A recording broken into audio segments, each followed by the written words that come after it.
Hey.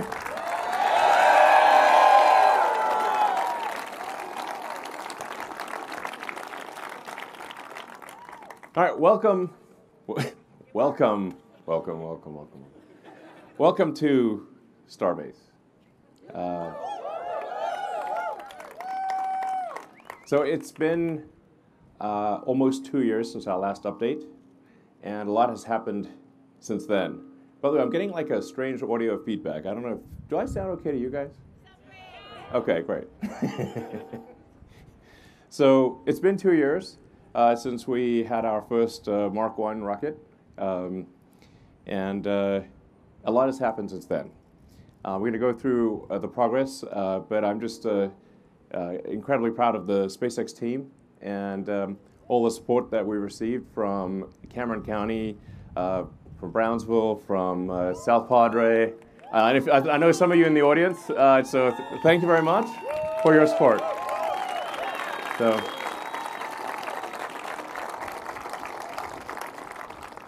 So before we jump into the details of what's happened over the past 2 years, I think it's worth just talking a bit about this, like why are we doing this? You know, this, I mean, pretty epic, but what's the sort of deep meaning behind this? Like, why build a giant reusable rocket? Why make life multiplanetary? And I think this is just an incredibly important thing for the future of life itself. So, and there's both a, I call it the sort of the defensive reason or the life insurance reason. That's one part of it, which is that there's always some chance that something could go wrong on Earth. The dinosaurs are not around anymore. So, you know, there could be some calamity that where we do ourselves in, or there's a natural disaster. Now, I'm naturally an optimist, so I think the probability of that is low, but it is not zero. And eventually, the sun will expand. It might take a few 100 million years, so don't hold your breath. But eventually, the sun will expand and destroy all life. So for those who really care about not just the humans, but all the life on Earth, it is very important, essential, that over the long term, that we become a multi-planet species and ultimately even go beyond the solar system and bring life with us. And, you know, we are life's stewards, life's guardians. You know, the creatures that we love they can't build spaceships, but we can, and we can bring them with us. And I think that's pretty important, you know, for those that care about the environment and care about all the creatures on Earth. So that's like I would say like the defensive or the life insurance reason for life collectively. But there's also an inspiring reason, which is that life can't just be about solving problems. There have to be things that inspire you, that move your heart, that make you glad to be, when you wake up in the morning, you're excited about the future. And going out there and being a multi-planet species and being a spacefaring civilization and making science fiction, not fiction forever, I think that's one of those things. You know, I think that's what fires me up the most. Is like, let's go out there and find out what this universe is all about. You know, are there other species out there? Maybe. You know, hopefully it's. I mean, we want to go find out what the heck's going on. What is going on? I mean, you know, how do we get here? What's the meaning of life? 42. But what's the question? And you know, if we go out there and we explore the galaxy, ultimately, then we can find out some of these questions, and it will just be very exciting to do that, and something we can all look forward to. And even, you know, whether somebody chooses to go or not, I think, you know, vicariously we can all go there, just like with Apollo, where you know, only a handful of people went to the moon, but in a sense, we all went there. Humanity went there. And so even if somebody doesn't choose to go themselves, I think vicariously through others, they will go, they will understand, they will experience the universe. And I think that's incredibly fundamental to an exciting future. And that's why we're doing this. So.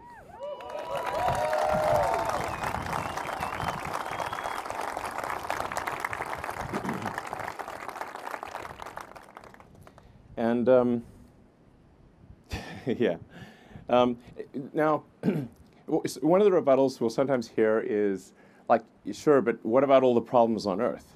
And I completely agree that the vast majority of resources should be dedicated to solving problems on Earth. Absolutely. I'd say like more than 99% of our resources should be oriented towards solving problems on Earth. So it's important to note that like NASA's annual budget is only 0.36% of the federal budget. And in fact, of the national GDP, it's less than 1/10 of a percentage point. So it's like we're only spending 0.1% of our resources on space. I think that's okay. Like we'll be fine. So just to make sure people don't think like, well, is he suggesting that we just spend everything on space? No, I'm suggesting like maybe 0.5% or something like that. We'll probably be okay. So, and I think given this establishing security for life itself and having an exciting future and inspiring kids about the future, I think it's worth it, basically. Yeah.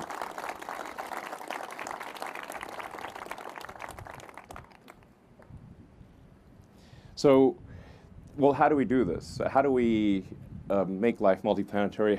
What's the first step? And the essential technology, the holy grail breakthrough that's needed, is a rapid and completely reusable rocket system. So this has never been accomplished before. And there's a lot of people, for the longest time, thought this was not possible. Now, with Falcon 9, we've been able to show that you can have reuse of a boost stage and reuse of the fairing. So with Falcon 9, we've demonstrated a lot of reuse of the boost stage and of the fairing. We've have over 100 reflights of the fairing over of the booster, and I'm not sure of the fairing number, but it's a lot. And that's a big step in the right direction. With Starship, we're aiming for full and rapid reusability. So, we obviously need to accomplish that. That's not done yet, but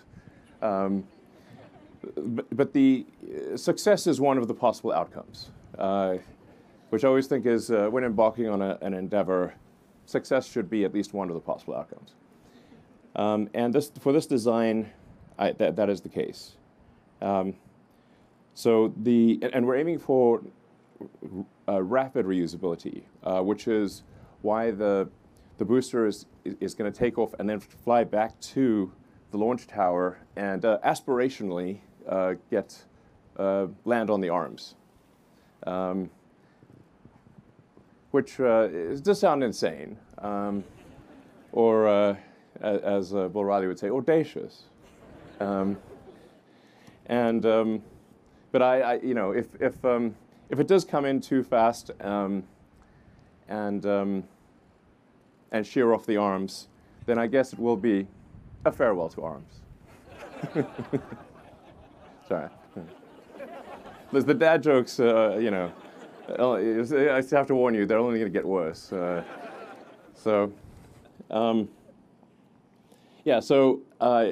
Here I'd really just like to congratulate the SpaceX team and also thank NASA, the FAA, the Space Force, and everyone, and all of our customers that have helped us get to this point. It's insanely hard to get a rocket to orbit. Insanely difficult. I have huge respect for anyone who's gotten a rocket to orbit. It's so hard. And we've had 144 successful launches, 106 landings. Yeah, I mean, actually, these days I have to look on the internet, say, how many landings have we had? I'll have to ask the internet. 83 flight-proven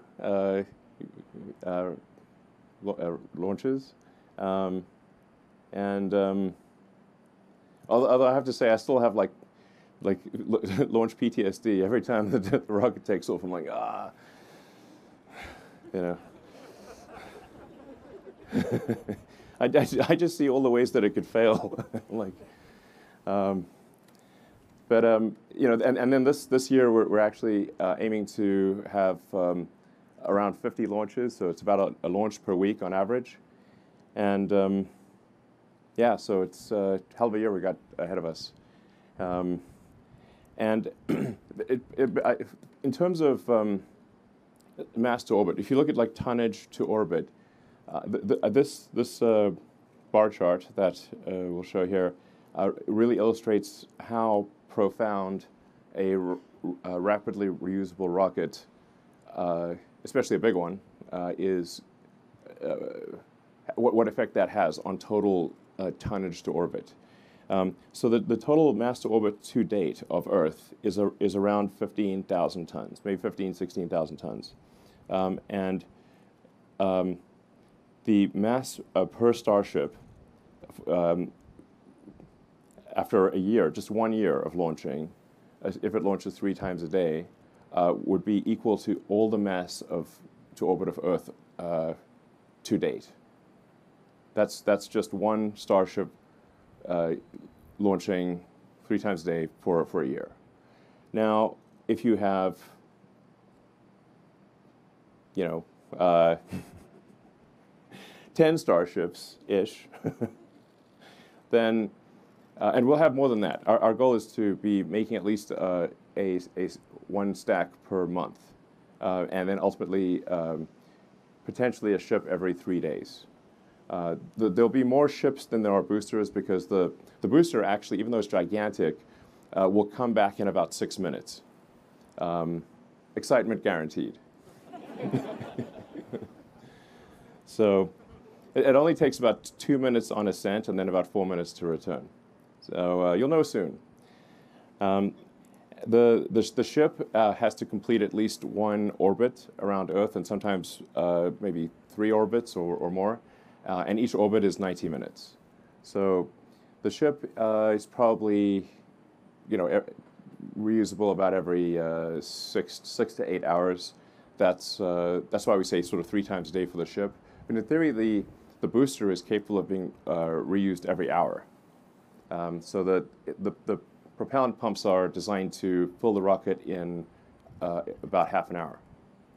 So this really is designed for rapid reusability. So if you can do roughly a million tons to Earth orbit, that's comfortably over 100,000 tons to the surface of Mars. Maybe 150,000 tons, depending on how good the landing system is. So now you can only go to Mars every 2 years. And I think maybe roughly you need about 1 million tons on Mars to have a self-sustaining city. But the critical threshold, I think, for Mars is to have a city that is self-sustaining. It's going to be incredibly difficult to make a self-sustaining city because if it's missing any ingredient at all, however minor that ingredient is, then if the ships from Earth stop coming for any reason, the city will die out. So the critical threshold to pass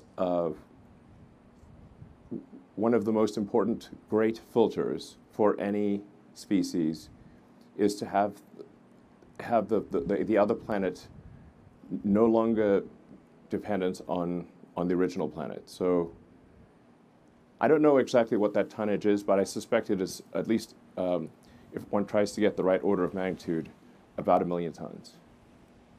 Hopefully it's not more than that. Starship is capable of doing that. It's capable of getting 1 million tons to the surface of Mars and creating a self-sustaining city. And I think we should try to do that as soon as we can. The window of opportunity may be open for a long time, and I hope it is, but it may also be open for a short time. And this is the first point in the 4.5 billion year history of Earth that it has been possible. I mean, let that sink in.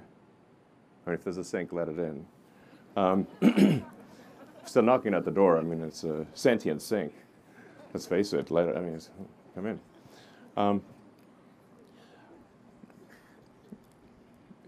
So, 4.5 billion years. It's been a while. This is the first time it's been possible. We need to seize the opportunity and do it as quickly as possible. I mean, to be frank, civilization is feeling a little fragile these days. And like I said, I'm an optimist, but I think we've got to protect the downside here and try to build that city on Mars as soon as possible and secure the future of life. And it's going to be an incredibly exciting adventure.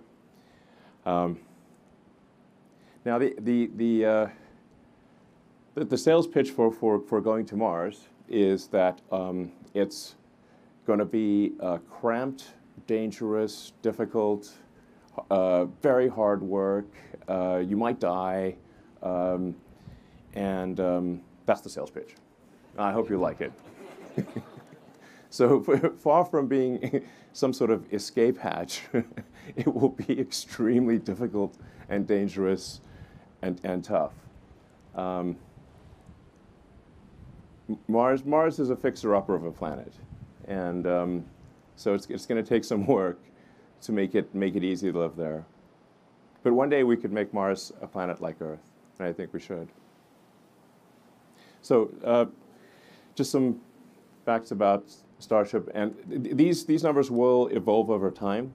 The height of the ship is about 50 meters, 164 feet. The 9-meter or 30-foot diameter. Well, you can just see it, basically.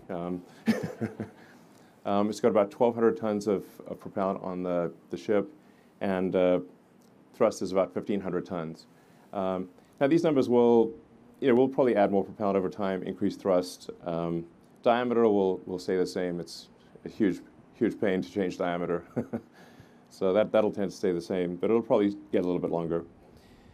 And we're expecting payload capacity of 100 to 150 tons, depending on which orbit. So to a Starlink orbit, roughly 100 tons. Over time, I think we can probably get the orbit for orbital refilling, the payload to an orbit for orbital refilling to about 200 tons, which is going to be very important for getting to Mars. So for getting to Mars, you also need the orbital refilling. Just like you have aerial refueling, the rockets will need orbital refilling. It's actually mostly oxygen.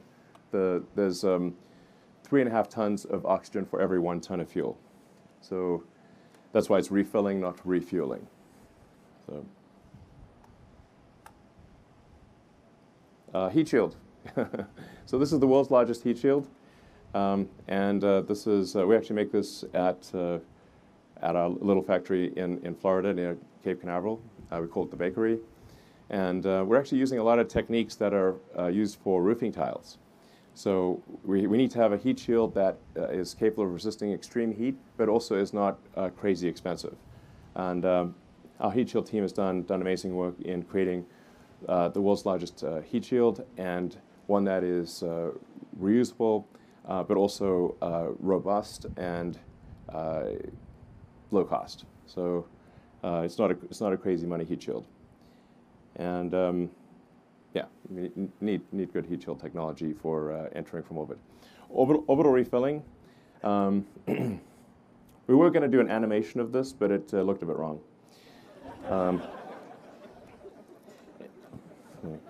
It is a fluid transfer.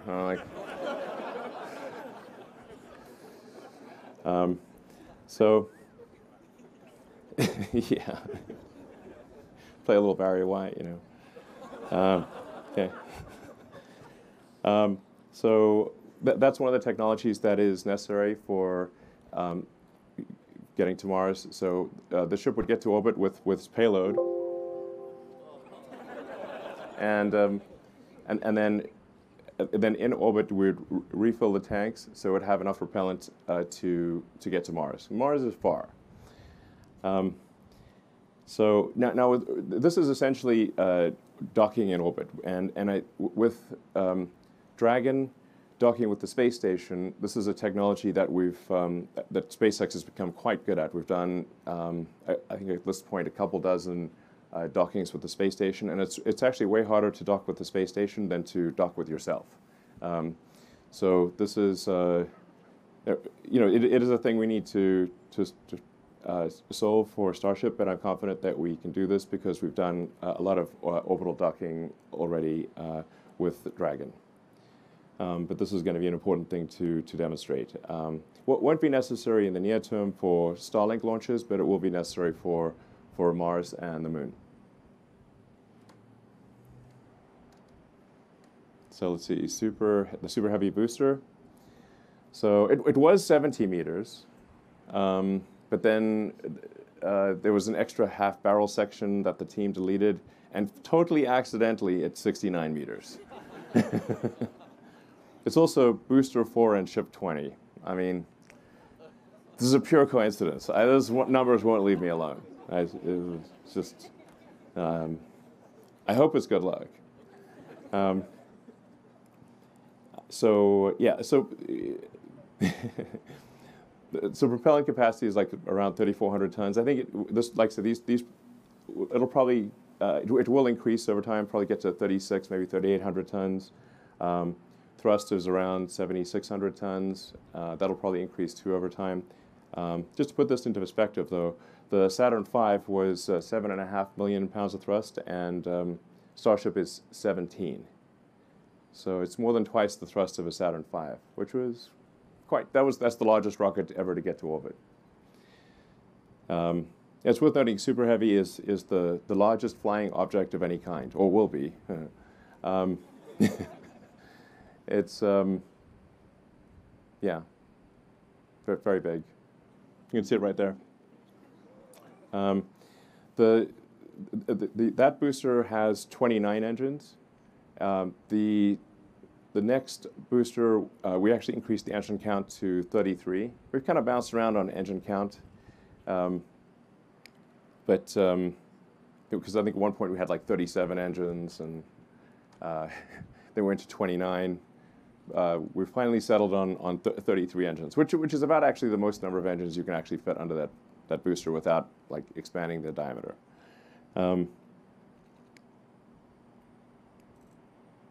Yeah, and then this tower, this tower from design to construction was 13 months, so it's quite an epic structure.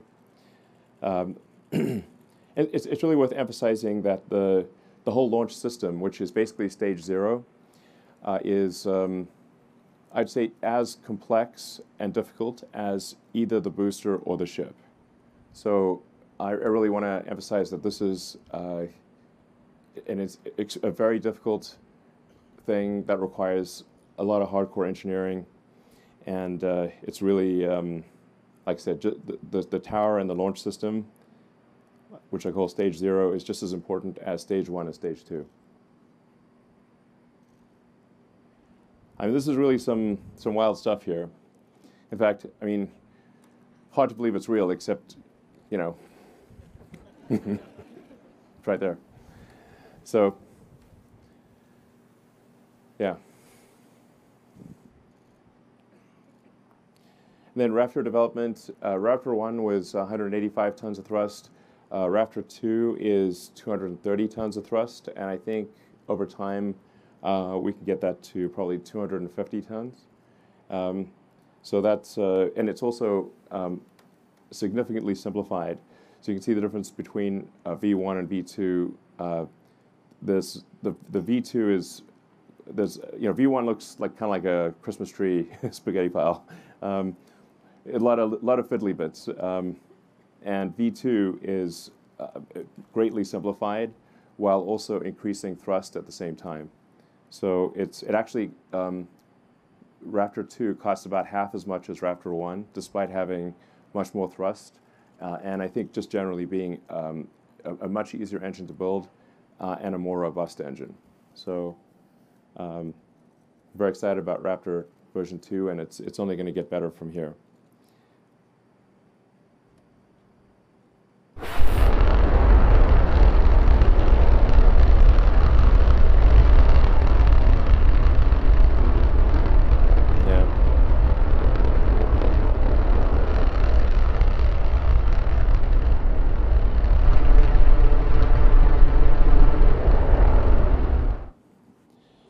So yeah, so Raptor 2 is pretty sick, and we've actually the peak thrust that we've operated Raptor 2 at this point is 247 tons, and so I'm confident that with some improvements we can get to a 250-ton operating point, and continue to simplify and sort of robustify the engine. So it's really a spectacular piece of engineering. Extremely difficult to make and succeed. Engine has been mind-bogglingly difficult, but it is one of the essential keys to. I mean, it is essential, obviously, to making Starship work. It'll be the first full flow stage combustion engine to get to orbit. Yeah. Kind of need that ISP and thrust to weight. So why Starbase? A lot of people like say why Starbase? Why here? And we kind of needed a confluence of factors. The getting to orbit, you want to launch eastward so that you have help from Earth's rotation. So the closer you are to the equator, the more of a sort of a boost from Earth rotation that you get. So you want to be as south as possible and launch eastward. And then, it's always possible that something goes wrong. And so you want to have a good clear area. You want several miles around the launch site to be unpopulated or at least clearable. And that doesn't actually leave a lot of options. It's basically here and Cape Canaveral or Cape Kennedy is where are the other two possibilities. And then because we have had a lot of launches going out of the Cape, we didn't want to disrupt the Cape activity, the operational launches, with sort of the advanced R&D of Starship. So it was important to decouple the operational launches from the R&D launches, and that's why we're at this location. And once again, I'd just like to thank Cameron County and the Brownsville South Padre and the remaining residents of Boca Chica Village, where I live, by the way. It's my primary residence is that little village over there. So. And it's been great. It's been great being here, and super appreciate the support of the community. Anyway, thank you.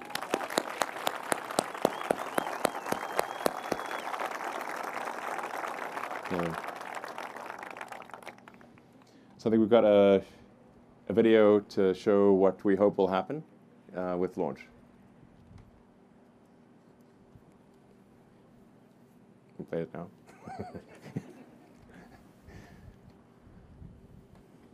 Oh wait, sorry. We have some upcoming Starship missions. Orbital flight is really just the beginning. So we're going to have a number of Starlink missions that will launch Starlink satellite version 2. But even more exciting than that is the NASA human spaceflight mission. We're incredibly honored that NASA has selected Starship to take astronauts back to the moon for the first time in half a century, which is kind of mind-blowing. So,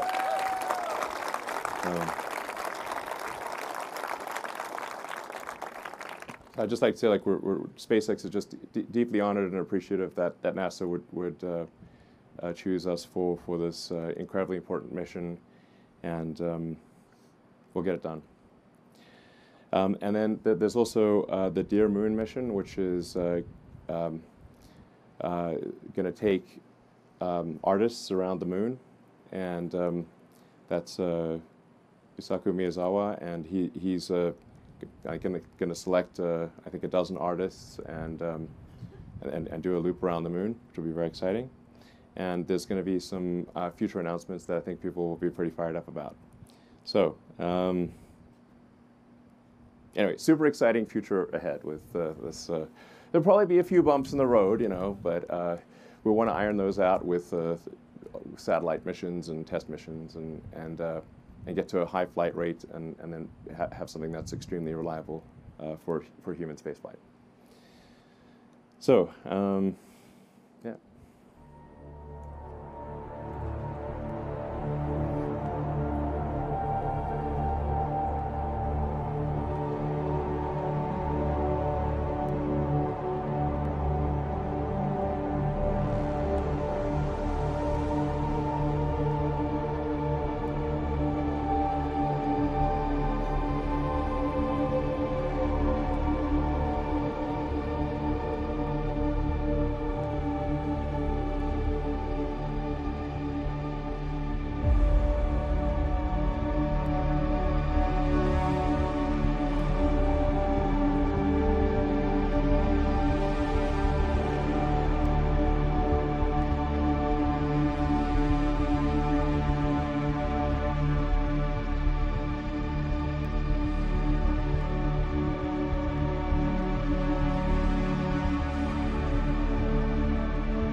let's make this real.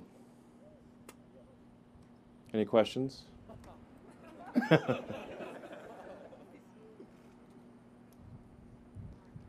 Let's make this real. Yeah. Cool.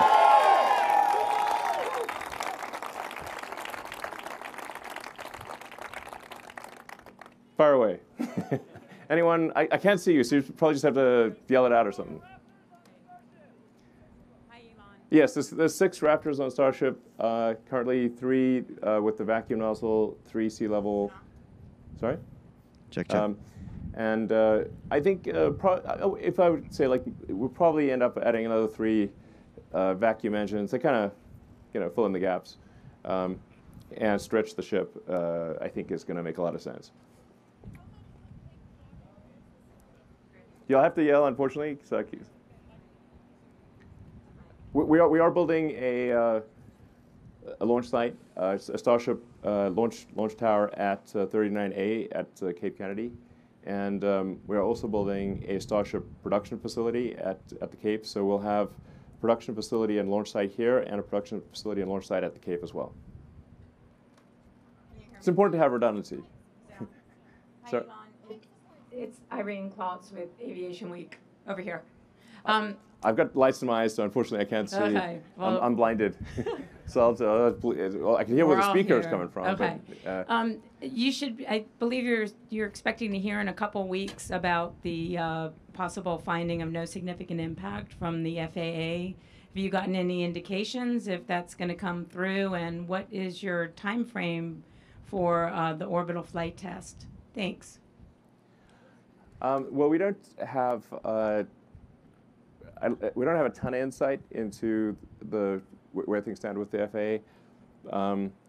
We have gotten sort of a rough indication that there may be an approval in March, but that's all we know. So, hi, Elon. Marcus Hervey. Can you talk about the point-to-point capability? Is there a possibility between here and Cape Canaveral? Oh, well, yeah, I guess technically yes. So, I mean, depending on how good things get with Starship, there are some scenarios where it might actually be the lowest cost means of transporting cargo long distances. So the interesting thing is that the capital efficiency of a rocket is much better than the capital efficiency of a plane for long distance flights.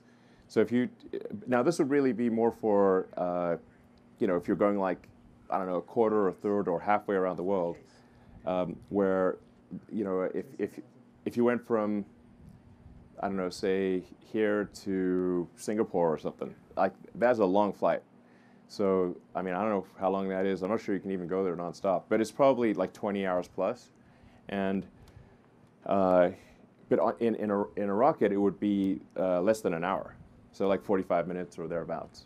So that means you'd be able to use the rocket 20 times more often than an aircraft. So it's 20 times the capital efficiency. So provided the propellant cost is competitive with aircraft. And bear in mind, like I was saying, like there's 3.5 tons of liquid oxygen for every 1 ton of fuel. And liquid oxygen is basically just the cost of electricity. Because it's in the air, basically. There is a scenario where it's economically compelling to do long-distance cargo and people transport with Starship. That'd be very cool, and I think that'd be great for getting a high flight rate and a business case for supporting a lot of Starships operating. And basically, nothing's faster than an ICE EVM. We got a question right here, Elon, right in the middle, right here, right, hands up in the middle. I mean, I literally have lights in my eyes, and it's pitch dark in front of me. It's fine. Hi, Elon. Michael Sheets with CNBC. You opened this presentation by addressing a little bit of the criticism that's been aimed at space travel being seen as maybe a pet project or not really valuable to folks who have problems here on Earth. I was wondering if you could get a little more into the specifics on comparing not just the U.S. government spending that's happening on space travel versus other things, but maybe in terms of SpaceX itself, how you and private investment on a dollar value compares to the taxpayer-funded projects or contracts that SpaceX has won over the years. Well, I think objectively, the cost efficiency of SpaceX is the best in history, I think, for any rocket development, and we are talking about a rocket that's more than twice the mass and thrust of a Saturn V, and also designed to be fully reusable, which is obviously also much better from an environmental standpoint to have a fully reusable rocket, for a development cost that is, I don't know, between 5 and 10% of Saturn V. So that's pretty good. Because we need to make it work, so it's not worked yet, but it will work. Might be a few bumps along the road, but it'll work. I feel at this point, highly confident that we'll get to orbit this year. That's we're making a lot of rockets, making a lot of engines. We're close to achieving a Raptor 2 every day production rate, so 7 a week, which is tough for a complex engine. And I think by the end of this year, we'll be able to produce a ship and a booster per month. So this is I don't know, at least an order of magnitude, maybe 2 orders of magnitude more efficient than anything in the past.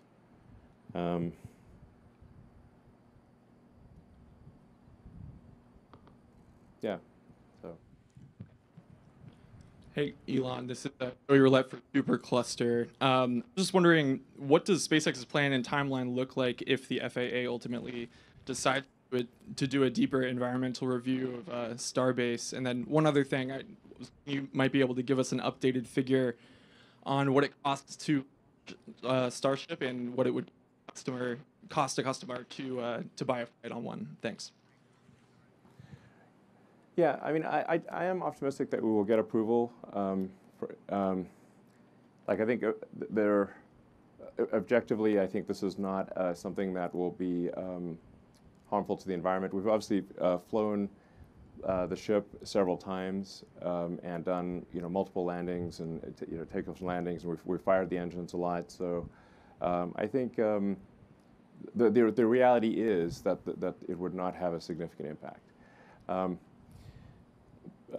Now, of course, that doesn't mean things don't get delayed from a regulatory standpoint. And we are in a litigious society, and so there's always sort of lawsuits from someone, lawsuit city. Now we do have the alternative of the Cape, and we actually applied for environmental approval for launch from the Cape a few years ago and received it.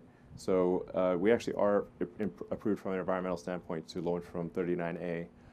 So I guess our worst case scenario is that we would, I don't know, be delayed for 6 to 8 months to build up the Cape launch tower and launch from there.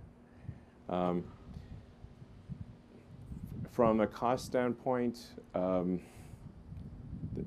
costs will improve significantly over time. So because it'll take us a moment to achieve full reusability and full and rapid reusability, we'll probably lose a few vehicles along the way. With Falcon 9, I think it took us 14 or 15 attempts to successfully land the first booster. I don't think it'll take us that many with Starship because we have that experience. But it's certainly not a sure thing that it'll work the first time.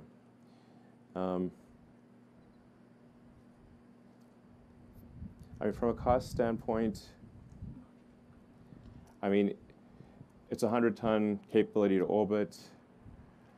On a marginal cost to launch basis, that doesn't count fixed costs, which obviously have to be covered. It may be as little as a few $1,000,000 per flight, maybe even as low as $1 million per flight. So this is crazy. These are crazy low numbers by space standards, crazy low. Now, we do have to cover fixed costs, so depending on what our launch rate is, we have to divide the fixed cost by the number of launches. So the more launches that happen, the lower the total cost, fully considered cost per flight would be. But I'm highly confident it would be less than $10 million all in over, if you say like fast forward like 2 or 3 years from now. I think it's highly likely to be everything included less than $10 million a flight for 100-ton to orbit capability. And 100 tons to a useful orbit, not to a low orbit. To a low orbit, it would be 150 tons. So this is ridiculously good compared to everything else. And it should be, because if you think of like, if this was if aircraft were not reusable, how much would an air ticket cost? I mean, it's like, for, I don't know what, a 787 or 777 goes for these days. I don't know, a few $100 million. If you had to spend, $200 million every flight, it would be very expensive to fly somewhere, and you'd need 2 of them for, another one for the return trip. So, it would obviously be absurd.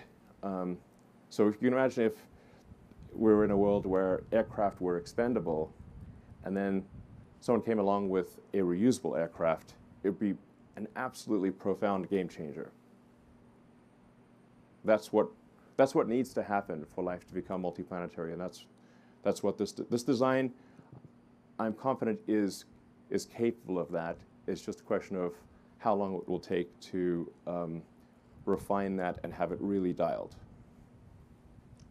Hi. Hi. Sorry, this is Andrea Leinfelder of the Houston Chronicle. I wanted to know, when and how do you plan to test Starship refueling in space? And also, aside from NASA, Dear Moon, and Starlink, can you elaborate on the potential customer base for Starship? Thank you.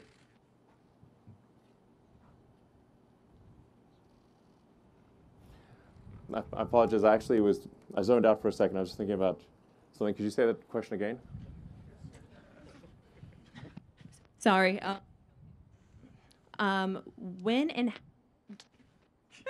We have some mic issues. okay. When and how do you plan to test Starship refueling in space? Yeah. And aside from NASA, Dear Moon, and Starlink, can you elaborate on potential customers for Starship? Thank you. I think orbital refilling, and I want to emphasize it is refilling, not refueling, because it's 3.5 times as much oxygen than fuel. So we mostly are carrying oxygen up there. I optimistically, towards the end of next year, I think I'd be surprised if it's longer than 2 years for doing the refilling. And there are a lot of additional customers that will want to use Starship. I don't want to steal their thunder. They're going to make their announcements, and but I think this will get a lot of use, a lot of attention. It's like I said, once we make this work, it's an utterly profound breakthrough in access to orbit. And when you have an utterly profound breakthrough, the use cases will be hard to imagine. I mean, when aircraft first came along, aircraft were viewed as toys, like they were like a novelty, not a means of transport. They were like, oh look, we can fly like a bird briefly and dangerously for a few minutes. Nobody at the time, or at least I think very few people at the time, thought that there would be a global aircraft industry with airports throughout the world carrying people to every part of Earth in ridiculously short periods of time. When the Wright brothers first took off, I mean, most people were just riding horses. So you're like, oh, like riding a horse, see this crazy device, looks like witchcraft. And they would not have imagined that there would be aircraft flying, tens of thousands of aircraft flying to every corner of the world. So I think we made this really could be an extremely profound situation, and we really can't even imagine all the use cases at this point. So. Hi, Elon. This is Steve Clark with the Brownsville Herald. Thank you for the presentation. You're welcome. So if the FAA does come back and say we need an EIS, does Starbase bounce back from that at some point? Yeah, I mean, it would obviously set us back for quite some time because an EIS takes a lot longer than an EA. So we would have to shift our priorities to Cape Kennedy. Okay, and long term, what do you envision for Starbase? Like a spaceport with flights coming and going and Starship manufacturing, or what is the future role of Starbase? The future role of Starbase, I think, it's well suited to be kind of like our advanced R&D location. So it's like where we would try out new designs and new versions of the rocket, and then I think probably Cape Kennedy would be our sort of main operational launch site, and then. I don't know, over time, I think we'll have floating spaceports, like ocean spaceports. We got these 2 converted oil rigs that are going to be turned into orbital launch sites. And they can be moved around the world. So, I think there could be quite a few of those. I think about if I think about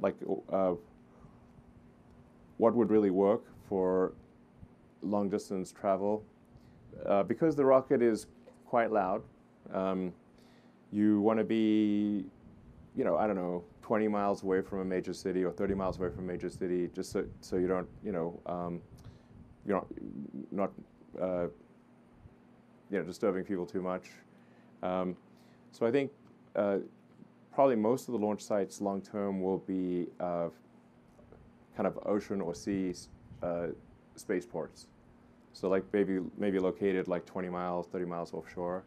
And this would allow Starship to connect any cities that are on the ocean or on the sea, and have a high flight rate, but without disturbing people too much.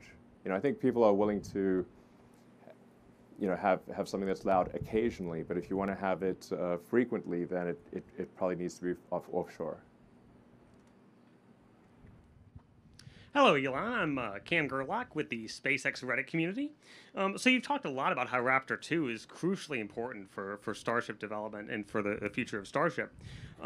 So I'm curious, what general improvements have you made with Raptor 2 to ensure it's not only more efficient and more powerful, but also much easier to produce and less expensive as well and faster?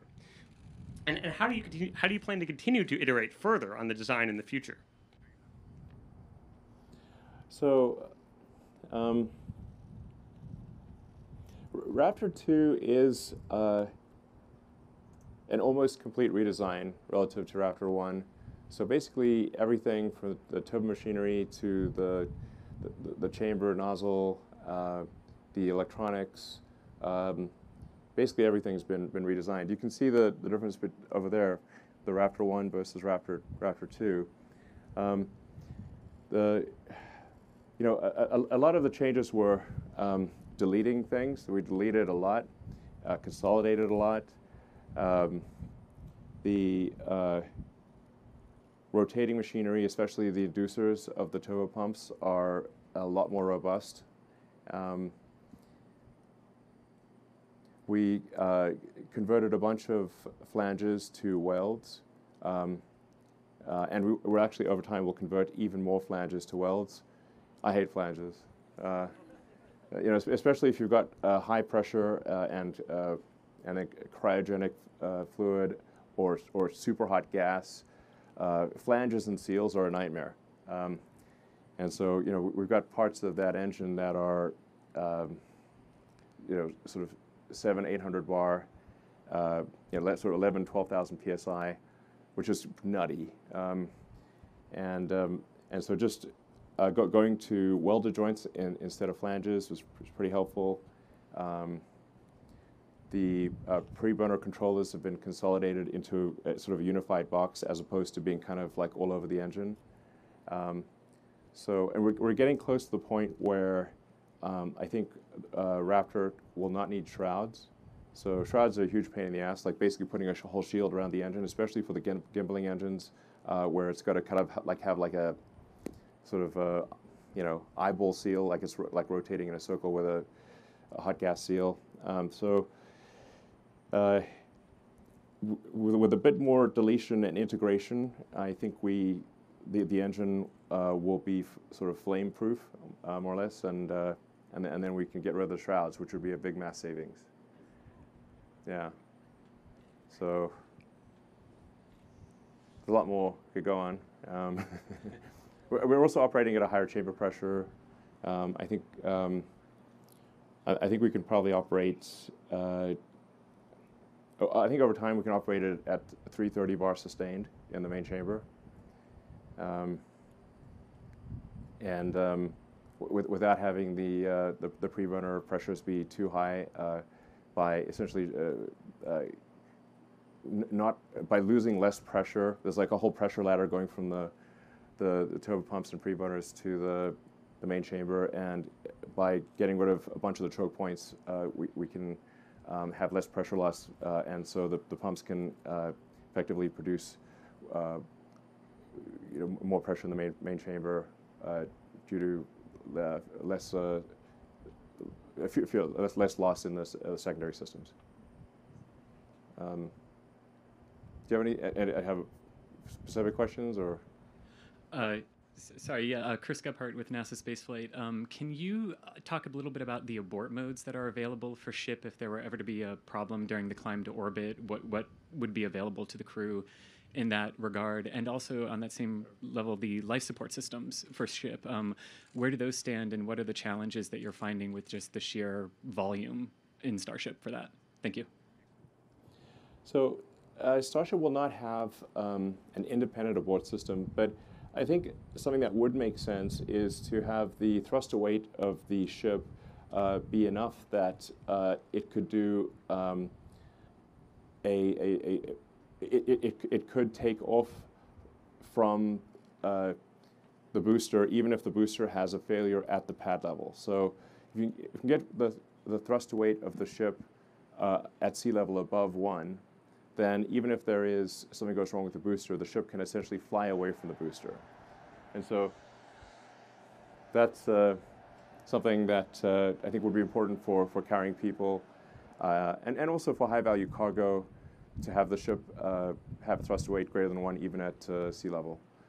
And then there's like I said, that would be like the 9-engine version. And then even if you lost one engine, I think you should still be able to do an abort. So I think for crewed missions, we would essentially maybe detank the ship to some degree so that you'd have kind of a launch abort capability with the ship, even if you lost an engine. That'd be my recommendation. From a life support standpoint, we would have a sort of a renewable, like for long, we could scale up the life support system in Dragon. That would certainly be an option, and that would work for missions that are, say, a week or 2 weeks. That would be fine. For missions to Mars, you'd want a life support system that is renewable. So it's essentially recycling everything in a closed loop system with close to zero loss to mass. So that would be a more advanced system, because you'd have to convert the CO2 back into O2 and kind of recycle, poop and urine and stuff. Yeah. So that's a harder problem, but it's not an immediate problem. We can certainly scale up Dragon for any kind of missions that are, a few weeks long. Hi, Elon. Eric Berger with Ars Technica. Thanks for taking some questions. I'm wondering if you do get that approval from the FAA in March. I know that there's really no way of knowing, but could you talk a little bit about the hardware readiness, sort of where you are technically? The launch tower is pretty incredible, but sort of the rocket, the ground systems, software. Like if you were to get some kind of approval from the FAA in March, would you be looking at, how quickly could the hardware be ready to go? Yeah, I mean, I think we're close to having the hardware ready to go. So right now, I think we're tracking to have the regulatory approval and hardware readiness around the same time. Yeah, so yeah, around the same. Hopefully, basically a couple months for both.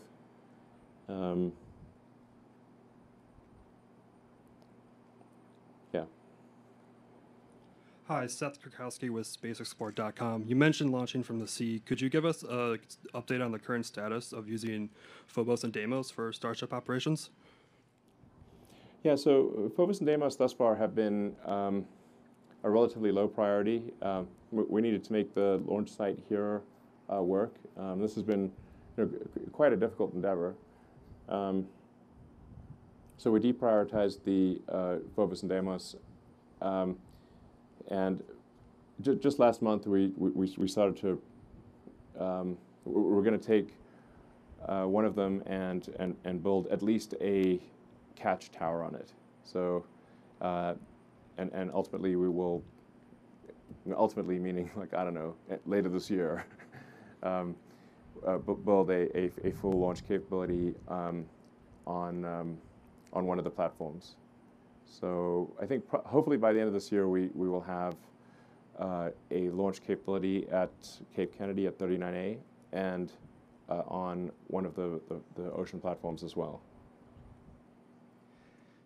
Hi, Ellen. This is Adam Cardona with CBS 4 and NBC 23 here in the Rio Grande Valley. This is more of a community-based question. This past week, several BISD students, community leaders, and community members got together to ask you a question and to show their gratitude. Not sure if you got that message yet, but they were saying thank you, Elon, and they wanted to know if you would be able to attend their Chatos Days festivities here in Brownsville. So on behalf of them, will you be attending Chatos Days?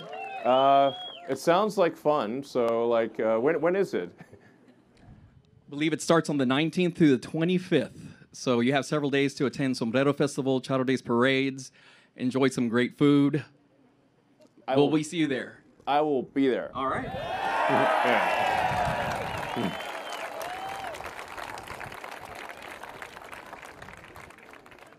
That's going to be hard to follow up. Hey, Elon. Tim Dodd, the Everyday Astronaut here. Okay, so a little bit more Raptor 2 talk again. Where are you at as far as production? How many do you have? Are they handling testing? Are they more cantankerous, less cantankerous? Just give us a little more rundown, on where you're actually at. Is that a bottleneck for the next booster as well? We assume the next booster is going to require, Raptor 2. So, kind of where are you at with the production and the testing so far? Well, I mean, right now, of any technical problem, I'm spending the most time personally on Raptor 2. Really, they're like the two things that occupy the most number of mental cycles are Raptor 2 and Tesla Full Self-Driving. The only remaining issue that we're aware of is melting the chamber. So if that thing really wants to melt, it's got on the order of a gigawatt of heat, so it's pretty hot. Like a gigawatt's like what a nuclear power plant produces. So it really is desperately trying to melt at any point in time. We've got, we're flowing an immense amount of cryogenic fuel to cool the chamber in the channels. We have head-end film cooling. We've got throat film cooling. And we're just trying to get the exact sort of balance between head-end film cooling and throat film cooling to not melt the chamber. I think we're pretty close. Like we have a couple engines in the stand that have I think 700 or 800 seconds of operation and several start cycles. So it's looking positive, but that's the remaining issue is melting the chamber. But in the meantime, we're scaling up old production to get to 1 a day or better. So apart from melted chambers, we're doing well. We've got a lot of pumps, a lot of electronics, a lot of pre-burner controllers. Just not melting the chamber, which is very difficult, is the kind of the last remaining challenge. But I think we're very close to solving that. And then the production system has a lot of momentum. Like I said, we're really, like next week we'll probably make at least 5 or 6 Raptor 2s, for example. Yeah. And I think we'll be at a 7 a week or better by next month. But those are crazy. These are crazy numbers for rocket engines, by the way. Yeah. Hi, Elon. Robert Perlman with Space.com and Collect Space. You mentioned the NASA contract for the human landing system.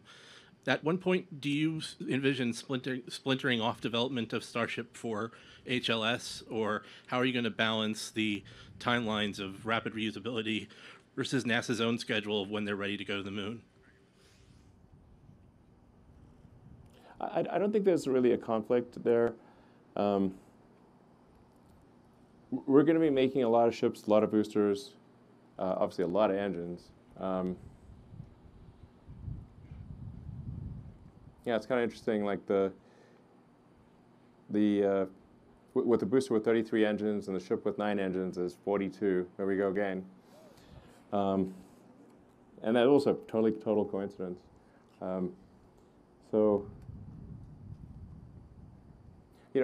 Adding legs to land on the moon, we do not think is like that can be done pretty quickly. I don't really see any conflict between achieving rapid reusability and getting to the moon.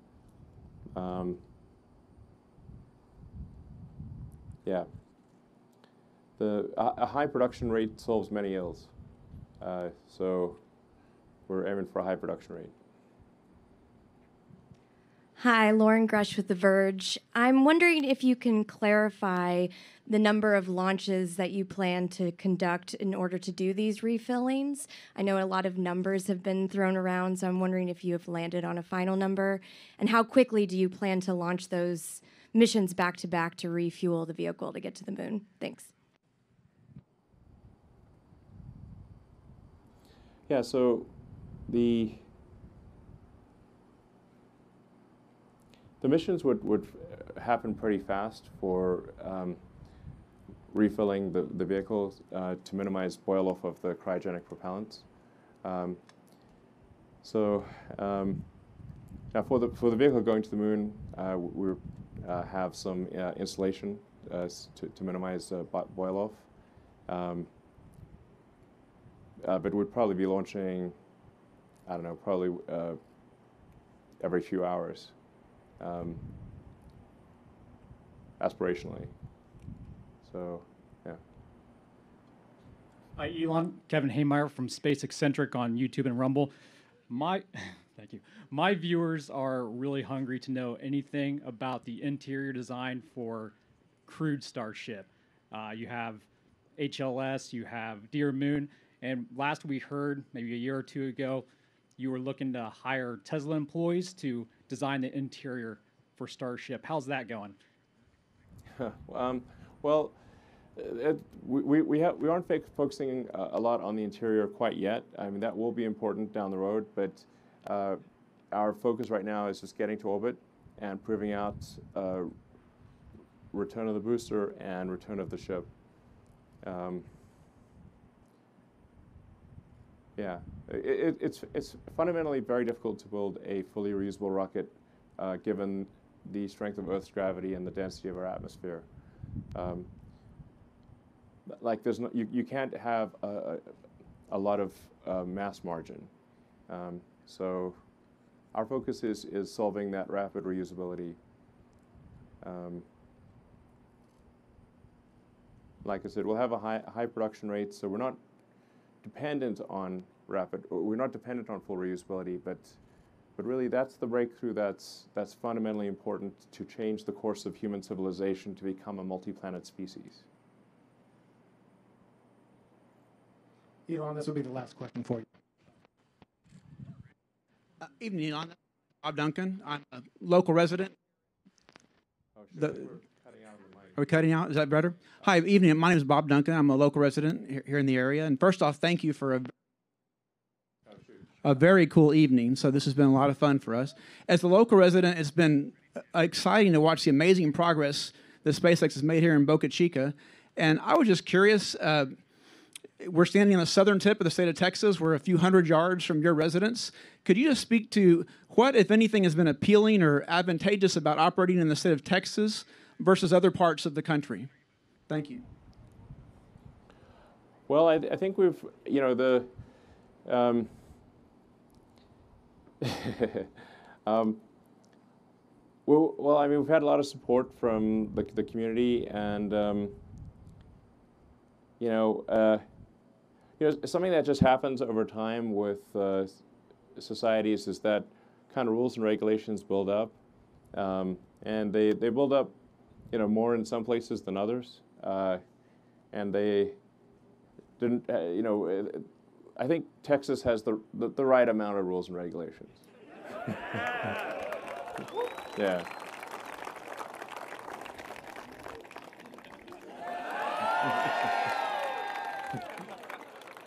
So, thank you all for coming. I hope you've enjoyed the evening, and I think we might be able to get you closer to the rocket if you'd like. So we'll get you as close as possible while still being safe. Yeah, feel free to take pictures, have a good time, and